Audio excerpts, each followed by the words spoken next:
bixintan waxaan ku eegaynaa isbarbardhigga awoodaha military ee dalalka Azerbaijan iyo Armenia. dagaalka u dhaxeeya Azerbaijan iyo Armenia ee ku saabsan gacan ku haynta gobolka Nagorno-Karabakh ayaa bilowday horraantii sagaashamaadkii. labada dhinac waxay isku jeedinayaan eedeynta in dagaalka midba kale uu ku soo qaaday.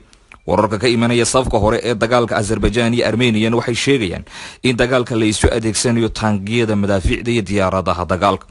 warbixinada laga soo xigtay ilo madax banaan ayaa muujinaya in sanadihii ugu dambeeyay ay labada dal diiradda saareen maalgelinta militarigooda. Azerbaijan waxay hal tallaabo dheertay Armenia marka la eego awoodda military. labadan dal way hore uga tirsanaan jireen midowga Soofiyeedka waxay taageero military ka heli jireen Ruushka.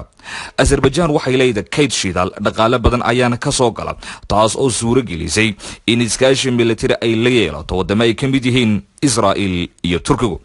dhaqaalaha ku baxa dhinaca militariga haddaynu eegno daraasadu sameeyay macadka caalamiga ee qaabilsan nabadda ee Stockholm loona soo gaabiyo SIPRI ee fadhigiisa Sweden ayaa muujinaya in dhaqaalaha ku baxa militariga Azerbaijan sanadihii 2009 ilaa 2019 uu 4 jeer ka badan yahay dhaqaalaha ay gelisay militariga Armenia.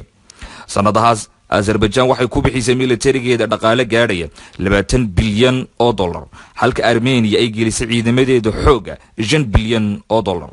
tan iyo sanadkii 2010 waxa sare u kacay kharashka ku baxay militariga Azerbaijan halka Armenia labadii sane la soo dhaafay ay dhaqaale xoogan gelisay xoojinta militariga balse waa mid aad uga hooseysa dhaqaalaha ay gelisay xukuumadda Azerbaijan. waxaana arrintaasi ugu wacan in dhaqaalaha Azerbaijan uu yahay mid xoogan marka la barbar dhigo dhaqaalaha Armenia. awoodaha military macdatayada iyo baaxadda hubka Azerbaijan iyo Armenia waxaana soo ifbaxay wararka in militariga Armenia ay hubkooda u daabulayaan gobolka Nagorno-Karabakh. Azerbaijan waxay kaalinta 64aad kaga jirtaa dalalka adduunka ee ugu awooda badan dhinaca militariga halka Armenia ay soo gashay kaalinta 111aad sida ay baahisay hay'adda fadhigeedu yahay Mareykanka ee loo yaqaano Global Firepower ee dabagasha quwadaha military caalamka. sida laga soo xigtay warbixin la daabacay bishii July, BBC-da laanta la hadasha Ruushka waxay soo xigatay warbixin laga soo bandhigay 2016 waxaana lagu sheegay taangiyada dagaalka Azerbaijan inay gaadhayaan 314 ilaa 750 taangi halka taangiyada ay haystaan ciidamada Armenia ay gaadhayaan 100 ilaa 160 taangi.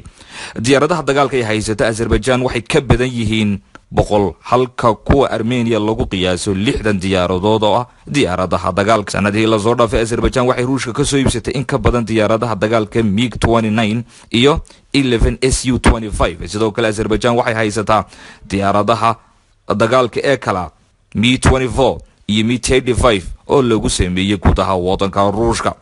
dhanka kale Armenia waxay haysataa diyaaradaha dagaalka nooca Su-30 iyo MiG-29 kuwaas ay ka soo iibsatay Ruushka. isagoo la hadlay BBC-da laanta la hadasha Azerbaijan Fuad Shahbazov oo ah khabiir qaabilsan arrimaha amniga ayaa sheegay in Armenia ay dagaalka u adeegsatay hub ay ka soo iibsatay Ruushka.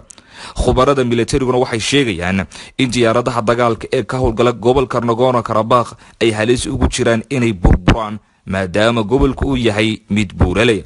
waxay sidoo kale sheegayaan in adag tahayba in liidka diyaaradaha loo isticmaalo gobolkan la isku hayo ee Nagorno-Karabakh.